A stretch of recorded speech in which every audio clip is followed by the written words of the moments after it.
I also, of course, had to actually do the research. Well, what does learning this history do to young people? Like before, I actually did this before I said yes to the young adult book. I was like, I'm assuming that this is good for young people, but somebody's probably studied this. So let me just actually look, right?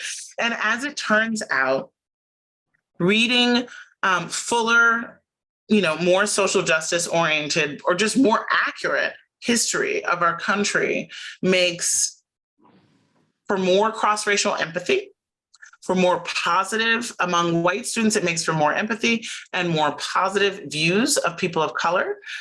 It makes for across the board for students of all backgrounds to see themselves more as people who can affect change, right? Because you get that story of the arc of history and change, and you begin to, understand the people's history of the US and how it was just ordinary people who did amazing things. And then among students of color, it makes them more oriented towards, social justice and more oriented towards making society better and fairer. What's not to love, right? And so, I think the counter to, is this going to make, little Timmy cry because he reads about slavery? I can be flip and say, well, if Ruby Bridges could, face down death threats to integrated school at age 6, then I'm sure some 6th graders could read about her story, right? Right. I can also say that, putting my empathy hat on, I think that we do need to make sure that there are heroes of all races that give, because there have always been.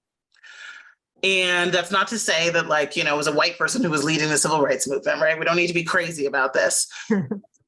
There were people like Viola Lutzo, there were people like John Brown, right? There were people who were shoulder to shoulder at every moment of great liberation for any people from the dominant group who said, what, enough is enough.